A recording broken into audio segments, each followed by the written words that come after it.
Vale, ya estamos iniciando. Muy buenas a todos. Somos de Arbeiter, Divulgación Científica, y vamos a hablar aquí sobre una polémica bastante común, al menos en el escenario de la crítica a la economía política, pero también el marxismo, que es el de el socialismo, comunismo y la Unión Soviética. Aquí con mis compañeros Belacort e Iris vamos a indagar sobre todo el asunto de la producción de las mercancías y además sobre la apariencia que puede presentar la dictadura del proletariado de ser el socialismo realmente existente. Bueno, empecemos por algo muy básico que es definir realmente qué es el socialismo, el comunismo y pues lo muy confundidos que ha estado todo ese círculo desde la diferenciación de Lenin. Mucho se ha dicho sobre la Unión Soviética, especialmente un sector que habla de que el socialismo se probó en la Unión Soviética desde básicamente desde su creación hasta el fallecimiento de Stalin, cosa que obviamente es falsa y vamos a comprobarlo de la siguiente manera. Cuando Marx y Engels hablan de socialismo y comunismo, lo hablan como términos básicamente cambiables. Socialismo y comunismo son el mismo término.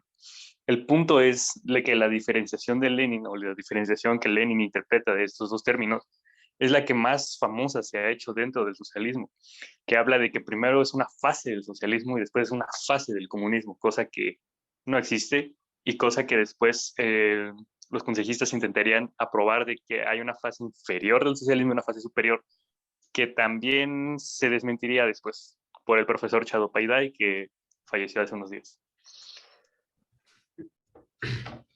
Sí, de hecho, en plan, es algo bastante interesante, ¿no? Porque ya no es solamente esta diferenciación que hace Lenin, sino que posteriormente el propio Stalin le da un paso más allá y coge esta diferenciación que si ya de por sí es debatible e incluso se podría decir que errónea, coge y le da un paso más. Si bien Lenin decía que el socialismo era una etapa inferior, pero dentro del propio comunismo, Stalin lo lleva un paso más allá y dice directamente que son etapas completamente diferenciadas y que el socialismo es una etapa más, un modo de producción más que se encuentra entre el capitalismo y el comunismo. Vaya, una estupidez.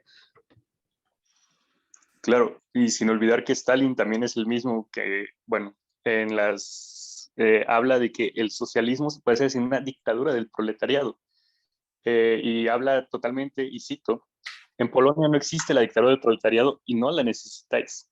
No, no está obligada a hacerlo y no es necesario, pues se puede hacer una de estas sin la dictadura del proletariado. Esto no es oportunismo, sino la aplicación del marxismo a la situación actual.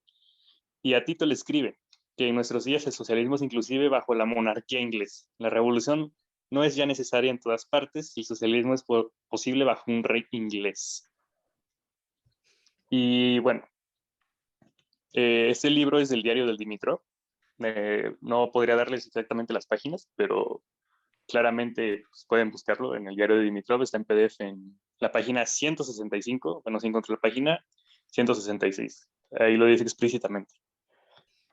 Y esto nos lleva a otro término de debate. Creo que entre todos nosotros tres hemos hablado ya totalmente de esto, que es realmente vale reivindicar estas figuras y muchas más que hacemos mucha burla sobre eso, sobre los liberales que nos afrontan al Che Guevara o a Pol Pot o cosas por el estilo, sobre realmente, claro, sobre realmente el socialismo real que ellos intentan dar, que es una definición que sale después de que esto es el socialismo real, el socialismo que debe extirparse, y de esto sale el marxismo con rostro humano, el marxismo, el eurocomunismo y demás revisiones que entre los mismos comunistas se llaman revisionistas y demás cosas. Y creo que aquí es donde parte el punto total de que entre el conjunto de todas estas bases del socialismo se ha hecho todas las demás variantes del marxismo, por así decirlo. Si, creo que si hubiéramos tenido un Lenin que no hubiera hecho la diferenciación socialismo-comunismo, no hubieran existido las demás por la simple razón de que muchos de estos sectores se pelean por decir cuál es el verdadero socialismo, cuál es el verdadero comunismo, cuál es la verdad, básicamente. Y esto nos deja con muchas dudas, pues si nos damos cuenta, creo que el mayor ejemplo que se expone en el socialismo de toda la historia, básicamente, es la Unión Soviética, porque la Comuna de París, pues ya sabemos todos qué es lo que pasó. Y si bien en un principio Marx apoyó la Comuna de París, después termina haciendo la crítica al programa de Gotha y demás libros que pues, nos expresan su descontento con este altercado. Y en la Unión Soviética nos presentan mucho de que el socialismo muere con Stalin.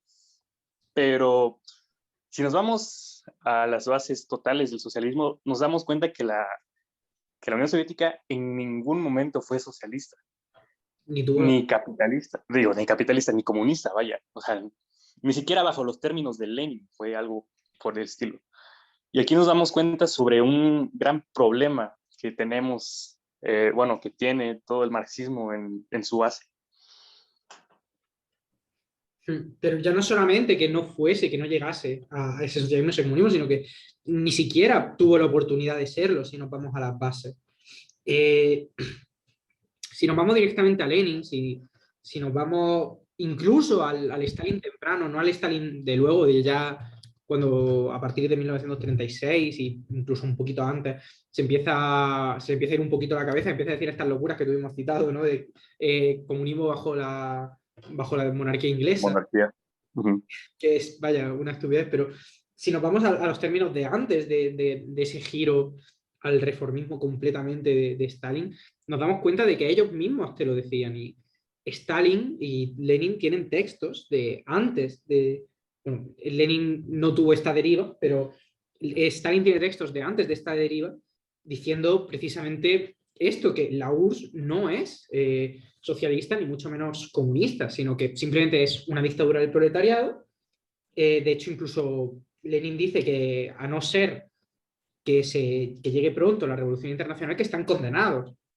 Entonces ya no es solamente que no llegasen a esta etapa, sino que nunca tuvieron la oportunidad de llegar. En el momento en el que la Revolución Internacional nunca llegó, en el momento en el que la Revolución Alemana fracasó, en ese momento la Revolución Internacional estaba muerta. Y ya a partir de ahí ya se sabe que nunca iba a ser posible alcanzar ninguno de estos modos de producción. Claro, claro, pero ahí tenemos otro problema, creo que es más grave, que es la frustración la frustración del socialismo internacional. Creo que es lo que da cabida de que la Unión Soviética ya naciera muerta, la muerte de Lenin después. Eh, y claro, este apogeo entre las purgas estalinistas, la contraria trotskista y los consejismos, creo que realmente cuando muere Lenin es cuando realmente ya muere la esperanza internacional del socialismo, pues ya no hay nadie quien encabece, ya no hay nadie quien diga cuál es el camino real, vaya. Porque si Lenin tenemos algo que realmente explotó en todo esto es que Lenin es, por así decirlo, el revolucionario del siglo XX, porque él expresa o sea, cómo la revolución alcanza a todos los sectores, cómo la revolución debe juntarse con el campesinado. Y si nos damos cuenta después lo que pasa con los kulaks que hace Stalin y cómo fue un fracaso totalmente al campesinado y demás, y se vienen demás temas como la hambruna ucraniana y demás temas que pues no nos competen en ese momento, nos damos cuenta de la gran crisis que tenía el socialismo en ese momento. Y también todos los errores de Lenin que se marcarían después son, creo, también por el momento de la confusión que causa todo esto, siendo la primera experiencia a gran escala. Y también debemos aclarar que pues el Stalin temprano es un Stalin muy diferente al que tenemos después, claro. Pero si nos vamos ya a los últimos altercados de Stalin, podemos ver una degeneración tremenda en ese momento de todo el pensamiento socialista y lo que defienden los mismos socialistas, marxistas, leninistas, vaya. Y más que esto, se va al ámbito de por qué no es, nos vamos a la pregunta más bien, ¿por qué esto no es un socialismo? ¿Por qué no alcanza el comunismo? ¿Por qué no es socialista? ¿Por qué no se considera socialista? Pues todo esto radica creo que en tres simples apartados muy básicos, que es las mercancías, el trabajo asalariado y la producción de ganancias. Vale, y aquí ya estamos girando en torno al asunto de la mercancía y como estamos Saludos a la trayendo, mercancía, por cierto. sí, saludos a la mercancía. Y como esto nos invita también a traer un asunto que siempre ha sido una discusión al interior del marxismo y del comunismo, es la producción de las mercancías y de su superación, al menos en el área de los sectores que avanzan hacia entender de que la mercancía es un momento de la producción que solamente puede existir como parte del modo de producción capitalista y que su existencia está determinada en el modo de producción capitalista y que por tanto no tiene cabida en una sociedad que comprende y que reconoce eh, la razón, o más bien el objetivo o finalidad del trabajo social. O sea, tiene pleno conocimiento de las determinaciones del metabolismo social. En, es bastante común encontrarse en varias áreas de varios sectores, como por ejemplo los socialistas de mercado, como incluso los mismos defensores de Stalin, como incluso aquellos que defienden en algunos sentidos a países como Yugoslavia o a toda la experiencia del este, ¿no?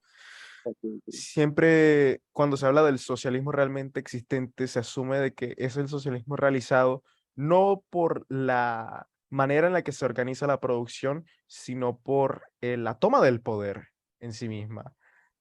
Algunos, como llegan a mencionarse, por ejemplo, llega a mencionar Café Marx, que saludos para ellos, cabe resaltar, asumen al Estado como un ente neutral que aparenta eh, ser como no solamente como un ente regulador, sino también como uno que parece ser externo a las propias relaciones capitalistas de la producción, cuando esta apariencia es justamente la manera en la que se reproduce este capitalista social ideal, ya que él lo que hace con la finalidad de establecer o más bien, repercutir en la reproducción de la ley del valor, este personifica este interés eh, neutral, este interés social de la sociedad. Claro, claro. O sea, en palabras más simples, mientras existe un Estado que apoye el capital, seguirá existiendo el capital, básicamente. Seguirá siendo un Estado capitalista. Exacto. Bueno, yo quiero hablar más del trabajo asalariado un poco porque es algo como que muchos no entienden. Y es que Marx ya lo dice que el capital presupone un trabajo asalariado y mientras el trabajo asalariado presuponga el capital, o sea, mientras existan conjuntamente estos dos, se recondicionan o sea, mira, mientras uno existe y el otro también, recíprocamente la existencia de cada uno se produce.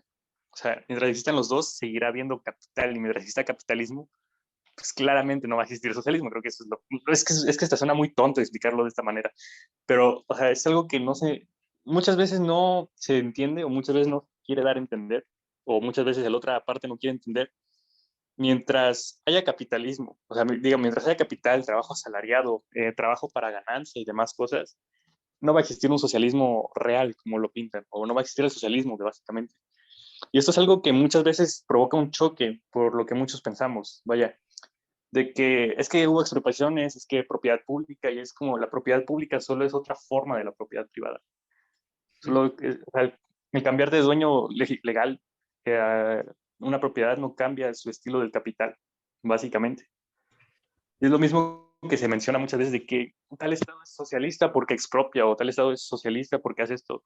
Y no hay como un medidor de socialismo ni nada por el estilo, pero claramente los que defienden a China socialista, por ejemplo, que hablan de que la propiedad pública es mayor que la privada y se retienen al partido y demás, no se dan cuenta de que mientras sigue existiendo esos tres pilares del capitalismo, va a seguir existiendo el capital, por más pública, o sea, inclusive esa es una propiedad social, que es la forma más avanzada de la propiedad privada, seguirá sin ser suficiente para poder abolir el capital, básicamente. A mí me parece que, en plan, mucha de esta gente cae al final en el mismo argumento que muchas veces sueltan los libertarios o los ANCAPs para decirte que ningún país es realmente capitalista. Capital. No, no sé si alguna vez lo habéis encontrado, supongo que sí. Típico libertario, que anarcocapitalista, ¿no? Que te dice, no, ningún país es capitalista porque Estado, porque todos los países tienen Estados, todos los países han expropiado en algún momento de la historia. Todos los Ajá, países, y aunque es sean básicamente el públicos. mismo argumento, pero al revés, Claro, básicamente. al final caen en lo mismo, en socialismo es igual a Estado. Y, y a mí me parece que mucha de esta gente también caen, sobre todo muchos de los llamados antirreformistas y esta gente que, marxistas-leninistas o incluso muchos socialistas de mercado también, caen al final en querer ser un reformismo completamente armado. Es decir, quieren tomar el poder por la fuerza, tomar el poder de una forma, entre muchísimas comillas, revolucionaria, para luego no cambiar las bases del capitalismo. No solamente no cambiar las bases del capitalismo, sino no ir a más. Y se piensan que eso es el socialismo, y si les dices que no, te van a decir que eres un dogmático o cualquier con tontería de estas. O que eres un marxista ortodoxo o alguna tontería de por medio. Pero, mire, creo que el problema en realidad radica de que tenemos un problema justo con eso del socialismo y el comunismo. Se piensa mucho de que la dictadura del proletariado ya es como tal un socialismo, y eso es pues totalmente falso. O sea, se habla, incluso Marx habla de que incluso si la dictadura del proletariado alcanza la revolución, incluso si la dictadura del proletariado sigue en el poder, eso no será socialismo. El que hace eso, y bueno, ni siquiera lo hace como tal, sino que lo malinterpretan, es a Lenin. Creo que Lenin es el principal problema, que bueno, no es como el problema, ¿no? Pero creo que los seguidores de Lenin son el principal problema del por qué el marxismo está tan dividido hoy en día. Yo, más que los seguidores de Lenin, pondría que a los seguidores de Stalin, porque Lenin no te confundía estos términos. Es verdad que Lenin fue el primero en quizá equivocarse al hacer esta distinción entre el socialismo como la fase inferior del comunismo y un comunismo superior, un alto comunismo como la fase superior de este comunismo, pero los dos dentro al final. Yo creo que el verdadero problema es Stalin, que te lo pone como algo completamente aparte. Y claro, si ya Engels y Marx acotaron muy bien que lo que viene después del capitalismo, pero que lo que va a venir después de la Revolución Internacional, va a ser el comunismo, se dé como se dé. Y es algo que ya acotaron perfectamente bien al decir Stalin y al creérselo sus seguidores, que hay un modo de producción más entre este capitalismo y este comunismo. Ahí en medio meten cualquier cosa, y claro, cualquier cosa siempre suele ser capitalismo. Entonces, ahí te meten a la China, entre muchísimas comillas, socialista de mercado, te meten a Vietnam, te meten a Cuba, te meten a Corea del Norte, te meten cualquier cosa y te dicen, no, es que están en una etapa intermedia. ¿Por qué están en una etapa intermedia? Cada uno te va a dar una respuesta diferente, ¿no? Unos te dirán porque es que el Estado, otros te dirán porque es que el partido en el poder, pero al final todos vienen a decirte lo mismo, el capitalismo es socialismo porque han tomado el poder. Y al final es algo, desde luego, que contradictorio, ya no solamente contradictorio, sino que me parece que esto genera al final una división tremenda, porque cuando tú creas de la nada, intentas crear de la nada un modo de producción que no existe y que no va a existir, al final lo que generas es muchísima división en intentar interpretar qué es este modo de producción que no existe ni va a existir.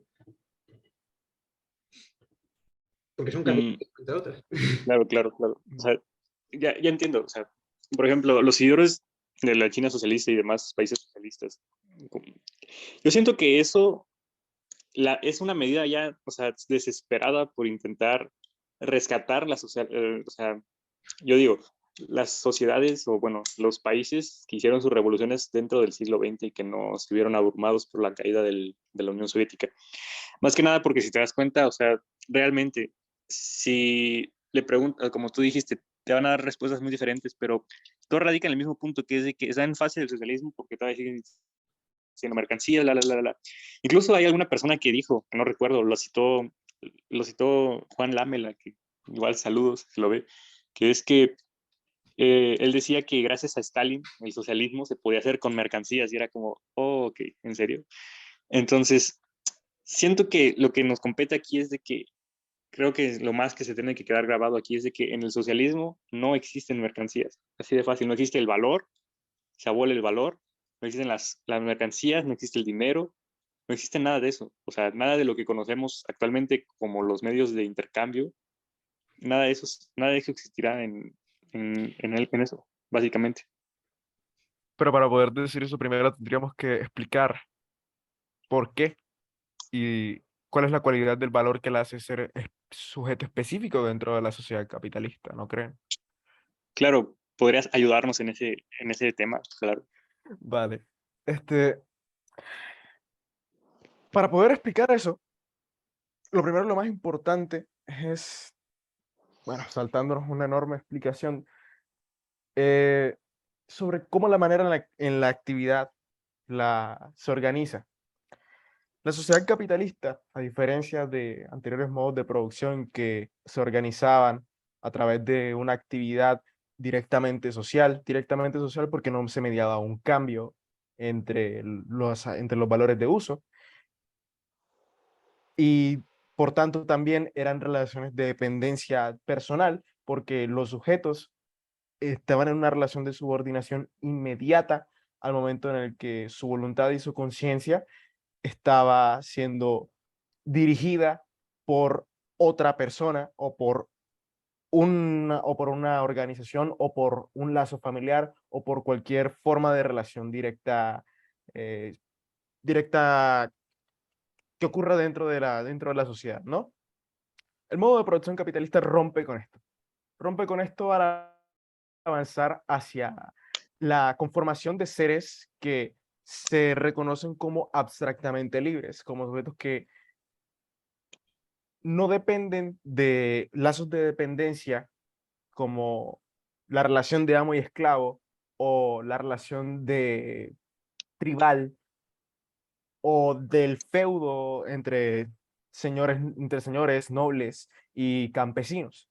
El capitalismo avanza hacia esta forma de la libertad con el objetivo de que el sujeto, el ser humano, rompa, o mejor dicho, niegue el anterior momento y afirme la única relación de dependencia real que, que existe dentro de esta sociedad, que es la dependencia indirecta hacia el capital. Espero que hasta aquí se entienda el punto. Todo sujeto en el capital, en la relación del modo de producción capitalista, para poder subsistir, para poder existir, para poder relacionarse con el medio y con demás, necesita mantener esta relación. ¿Cómo se realiza esta relación? A través de la mercancía. La mercancía que es de hecho toda forma concreta en la que la actividad, la producción se realiza. Incluso esta actividad se ve mediada en cualquier momento de la vida humana que prácticamente domina desde el momento en el que naces hasta que mueres, desde que te levantas a trabajar hasta que vas a dormir. Algo tan simple como salir a, a comer un plato de, no sé, de cereal, está mediado por la misma mercancía, porque la sola manera de poder realizar esa actividad tuvo que haber sido, en primera, a través de tú personificando la acción de cambio y el otro sujeto personificando en la acción de cambio la otra mercancía que te representa a ti un valor. Esta es la manera, o mejor dicho, de manera muy sintética, muy rápida y resumida, la manera en la que se plantean todas las relaciones en el modo de producción capitalista. El socialismo, por otro lado, el comunismo, eh, esta relación, esta forma de valor no existe porque la actividad del trabajo avanza hacia una manera directamente social, más no a través de lazos de dependencia directos de dependencia, ni mucho menos de dependencia indirecta, porque los sujetos conforman la relación de la libertad, no hacia no depender de otras personas, sino a comprender cómo su actividad, cómo su ser genérico, cómo todo momento del trabajo hace parte de todo el metabolismo social, todo momento de la producción, todo momento social. Y esta forma, este contenido se reproduce a través de la asociación, a través del trabajo conjunto entre todos los pares, entre todos los sujetos de esta sociedad. Ese es como que el punto más importante o la determinación más potente de lo que es el comunismo. Es entender a la libertad ya no desde la dependencia hacia algo, hacia alguien, entender la asociación como la propia y verdadera identidad del trabajo, en la propia identidad del trabajo, o sea, al ser el trabajo social y por tanto el ser social no necesita ser mediado por una relación general, general de dependencia indirecta que permita que esta relación se reproduzca. Exactamente. Y también tenemos como problema, más allá de la mercancía, creo, sobre el papel del Estado en estos temas.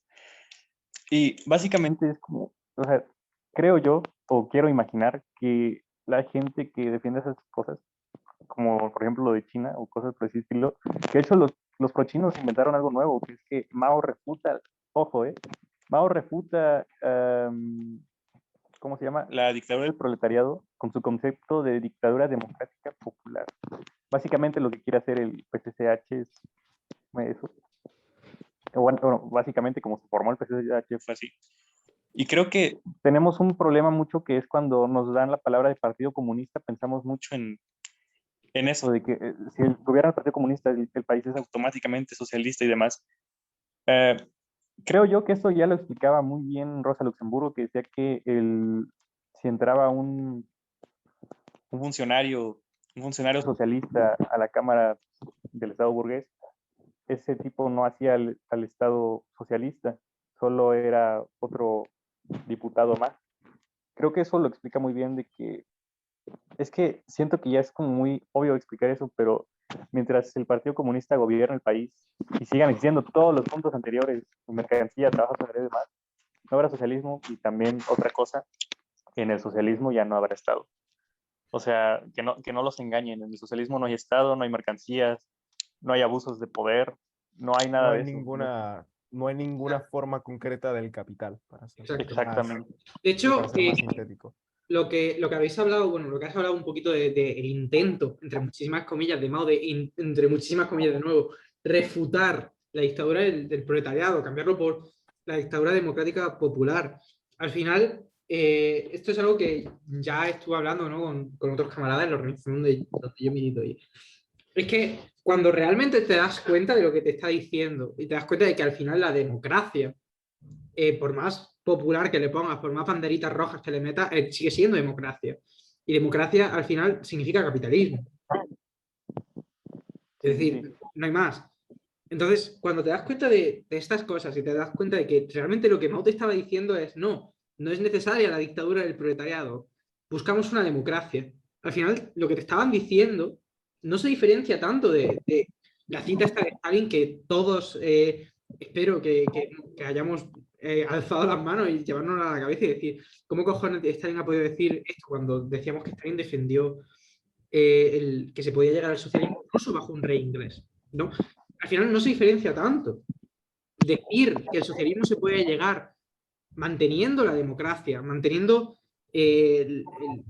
los mismos mecanismos que se presentan hoy en día, al final, estás diciendo lo mismo, estás diciendo, no, se puede llegar al socialismo sin abolir el capitalismo, se puede llegar al comunismo sin abolir el capitalismo. O incluso estás diciendo, ya llegando a otro nivel más, Mao lo lleva a un nivel más. Porque al decir que se puede llegar, que no es necesaria la dictadura del proletariado, sino una democracia popular, estás diciendo que no es necesario ni siquiera tomar el poder. Que simplemente con existir en un estado burgués, ese estado burgués deja de ser un estado burgués y ya si nos metemos en las concepciones estalinistas, según ellos pasaría a ser socialista incluso. Que es, vaya, una completa locura.